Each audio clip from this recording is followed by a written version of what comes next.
Hey there, productive people. How's it going? My name is Carter Srirac, the productive dude here on YouTube. And in today's video, I'm going to be bringing you guys a GTD dashboard. Now, GTD stands for Getting Things Done. There's a gentleman named David Allen that wrote a book about this.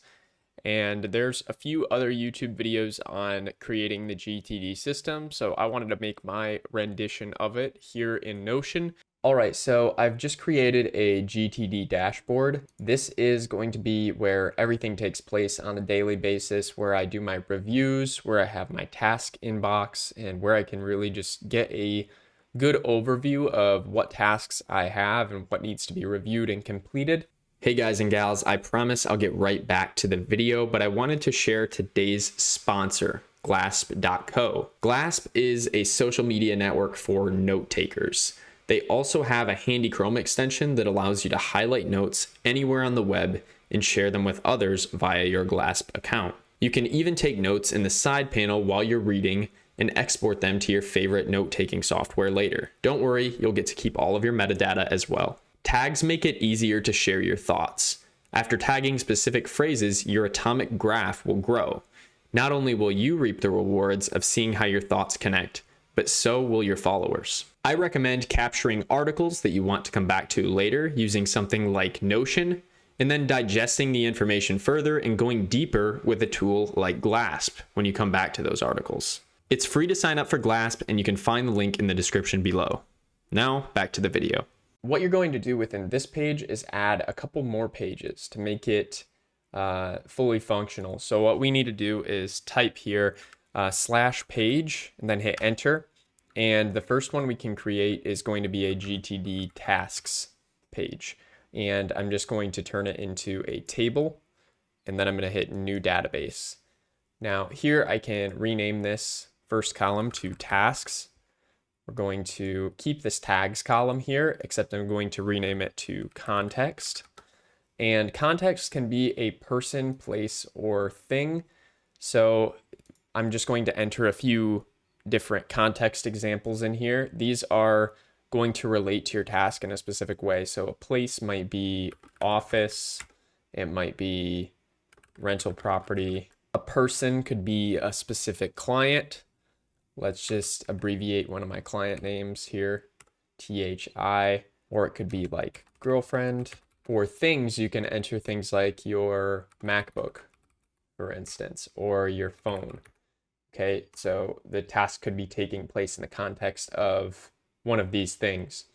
So those are just a few examples. You don't have to have all of these for every task, but if you come in here and write in some new tasks, like let's say work on finishing flooring at rental property, you wouldn't even need to add the at rental property. I could even just do finish flooring if I wanted to, and then the context, if I come in here and do rental property, that's going to give me a good idea of where that is going to take place. And then we can filter it by this context later on so that I see everything that has to do with rental property here. Next, we're going to add a checkbox type. So select checkbox there and rename this to complete. And then the nice thing about this column is you can actually drag it down so that you just see the checkbox here. Next, I'm going to add a priority level. So I'm just going to hit the plus button here, go to type, and we're going to select this select column. I'm going to call it priority. And for priority here, I'm just going to add a fire emoji, and I will just do low priority, 2 fire emojis, medium priority, high priority. There we go. So now we have these different priority levels that we can choose from for our different tasks. Next, I'm going to add a duration column, and this will be a number. And I'm actually just going to put mins so that I know that this is in minutes, and you can write out how many minutes this is going to take. So let's say this is going to take 2 hours, so 120 minutes. And finally, I'm going to add a due date as well by selecting this date column here. And we can rename it to due date. Then we can select the day. The next type of column we're going to create is going to be a special type of relational column that allows us to connect 2 tables together. So this table, this tasks table, we want to connect it to our projects table so that we can create a project for finished flooring, and then we can connect it to all of the other tasks that have to do with that project as well. Let's add a little icon here, add a cover, and let's go back to our GTD dashboard. And now we're going to create another page, select table, and we're going to hit new database, and we're going to call this GTD Projects. Okay, I'm going to rename this to project. And in the GTD system, a lot of these projects should be things that are ongoing. And some people might think of these more as like areas of your life. So like you could have personal, financial, health, social, side hustle. Now these projects need to get linked to a task. So I'm actually going to delete this tags column here, and we're going to create a special type of column called a relational column. Okay, so I'm gonna select type here and go down to advanced where it says relation. Select relation, and then you're going to select tasks and add relation. You can also make it show up on your tasks if you want to. So you can select that, and it'll show up in your tasks column as well, just the reverse. So what this does is it allows you to click into this area, and then it's going to allow me to select a task from my task table. So finished flooring is going to be part of the side hustle category here. So as you can see, that just links your project to any tasks that are related to it. So if I go back over here to tasks and I add to this, let's say I wanted to add something like complete a half marathon. That would be in the context of the road, my running shoes, and the priority might be low for now. Duration, I just looked up averages for completing a half marathon, and it said about 2 hours. So that should take about 2 hours. And let's give it a due date of the 26th. And as you can see, we don't have that relational column in here. So I'm going to go back to my GTD dashboard, back into GTD projects. I'm going to click on this GTD tasks here, edit property, and show on GTD tasks, update relation. Okay, there we go. Now I'm going to go back over to my tasks, and I see it here. This one is related to side hustle, and this complete half marathon is related to health. So now those are all connected up. All right, let's finish up this GTD projects table. I'm going to add an icon here. The mountain's actually really appropriate, so I'm going to keep that, and I'm going to add a cover. Now, what makes this projects table useful is it's going to allow us to remember that we need to review these things. So in order to do that, we're going to have to create a column for last review, days to next review. And then we're also going to want to create some columns that show if this is overdue or not, so that we can get notified if we haven't been paying attention to a certain area of our life or a certain project in our life. So first, I'm going to go ahead and create a new column for last review. So where it says type, go to date, and we're going to call this last review. So this doesn't mean that we completed it on the day that we reviewed it or anything like that. It just means that we've acknowledged it and we've kind of meditated on it and thought about it a bit. So this last review here, let's just say is going to be today for these ones. Then I'm going to create another column. This is going to be a number column, and this is going to be listed as next review in days. I'm just going to put in parentheses. So let's say we want to review this health project every 7 days, and the side hustle, let's say we want to review that every 14 days. Then we're going to create a formula column here. And this one I'm going to rename to next review.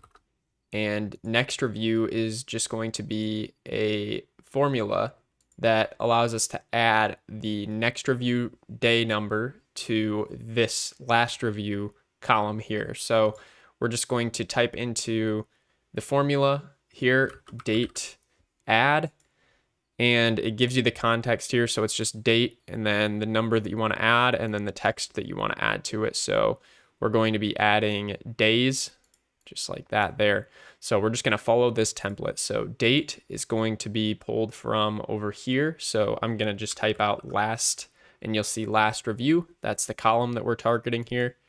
And then comma, and next is what we're going to type in next. And then another comma, and we're going to put some quotation marks, and then I'm going to type out days and quote marks again.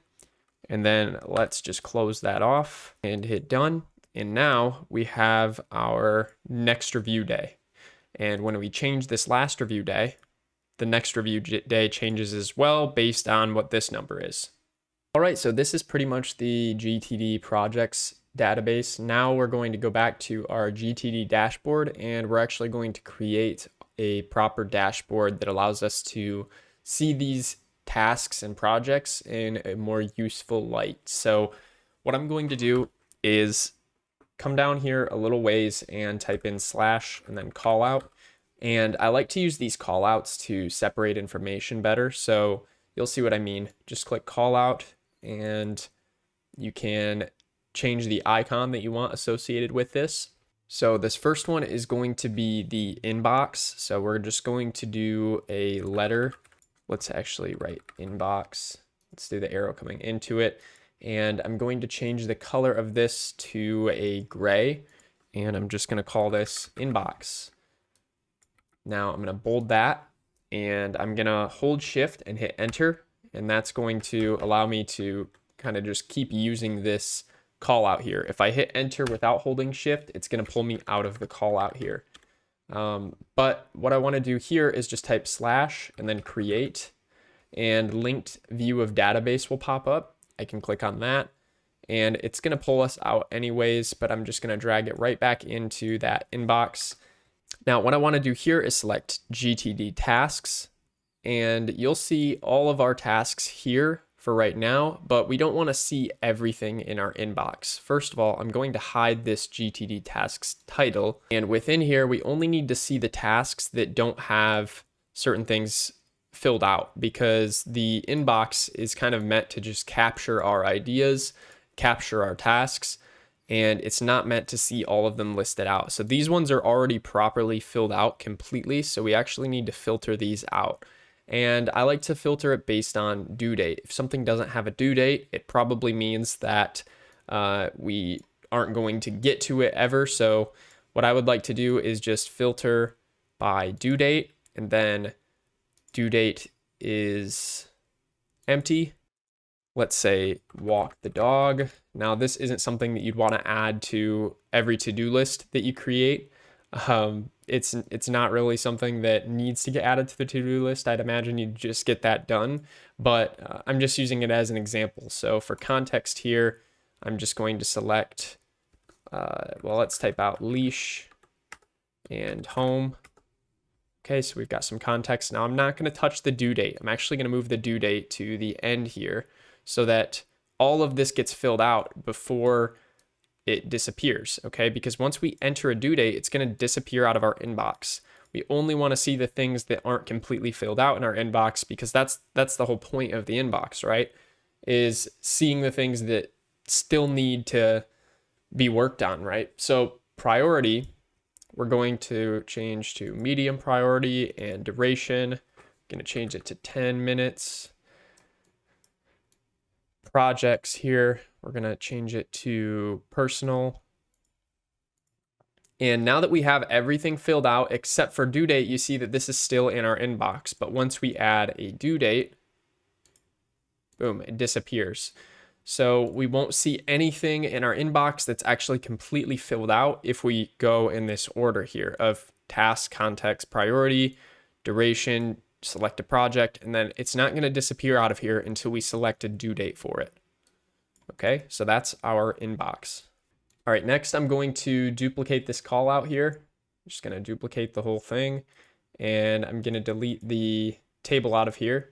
Don't worry, this isn't going to completely delete the table. The table is still here, as you can see. For this next one, I'm going to type in needs review, and I'm going to bold that.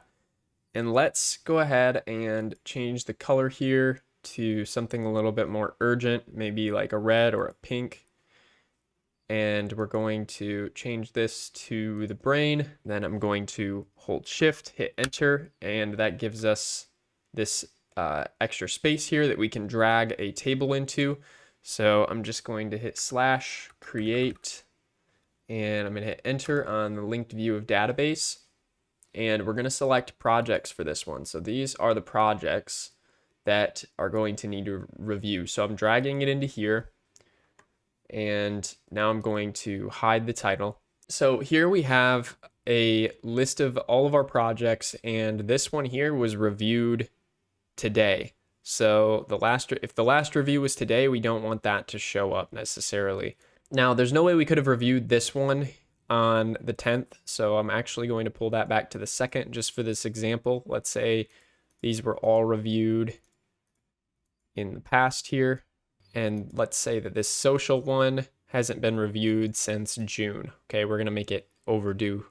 So if I scroll over here, let's add in all of these next review days. In order for us to know if something needs review, we have to look to the next review date.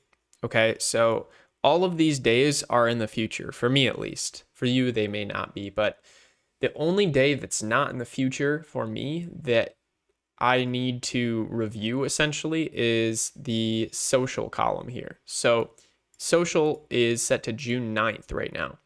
So in order to only show the ones that need review, social for instance, we need to filter this. So I'm going to go filter and then next review. Make sure you select the formula column, not the number column. Next review. And I'm just going to change this little drop down here to is, on, or before. Then I'm going to hit these 3 dots right here, add to advanced filter, and is on or before, we're going to select today. Okay, and boom. Now, as you can see, social, this project's for social. It doesn't have any tasks within it yet. We can add some tasks, but it's here in review. So what I'm going to do is I'm just going to come in here and review this. And since there's nothing there and I can see that, okay, there's nothing there. Last time I reviewed this was June 2nd. Maybe something that I would want to do is add some tasks to social if there aren't any tasks in there. And once I did that, I would then come and change the last review to today. And actually, as you can see, this is still here, and that's because I made it is on or before, but we'll just make it is before today. And that should fix it if we change this to actually be today. There we go. Now we don't have any results. So that's kind of how that works. And those will kind of automatically pop up as they need review based on the amount of days that we want between each review. Now, finally, let's add one more call out. I'm just going to type in call out, hit enter, and this is going to be a sort by context. So I'm going to call it sort or sorted by context. And we're just going to change this to paperclip, and I'll change the color of this background to blue. I'm going to make it bold. And what I'm going to do is just hit slash create, and we're going to create another linked database view of GTD tasks this time. And I'm going to create a new empty view. We're going to select board. And for this empty view, we're going to group by, and I'm going to select group by context. There we go. So now we have different groups here, and I can scroll through these and I can see these different people, places, things that these are related to. And I'll start to see the trend of the contexts in which these are going to take place. So maybe if something is taking place at the rental property multiple times, those could be tasks that we could lump together and get out of the way. So finish painting might be another task that we have in here. So that gives me a nice view of all of these different contexts that are going to be taking place. You can also sort, if you don't like this method, you can sort by the project itself here. For this sorted by context, we could change this to sorted by project, and I could come in here and go to group, and we could group by GTD projects. And as you can see, this one isn't related to a project, but if I drag it over to side hustle, it will now be sorted properly, and I can hide that one. And now, as you can see, we just have all of our tasks listed out under the project that they're associated with. And this is the way that I prefer to view it. So I'm going to hide the database title now. And as you can see, we can scroll between all of those. And this just gives us a nice view of all of our tasks. It gives us a quick place that we can come in here and we can add to it. And as you can see, our inbox now has this new task as well. And once we go through and make all the proper adjustments to it, and we add a due date, it will disappear out of our inbox. So now we don't have anything left in our inbox. Inbox 0 is achieved. And if we wanted to come down here and start checking tasks off, we could. I'm going to also add properties, and I'm going to add complete so that we can check these off from here if we want to. So let's say we complete the half marathon. Well, I could hit complete, and you can actually hit filter here as well. Go to complete and is unchecked. And now it's going to get rid of any completed tasks as we check them off.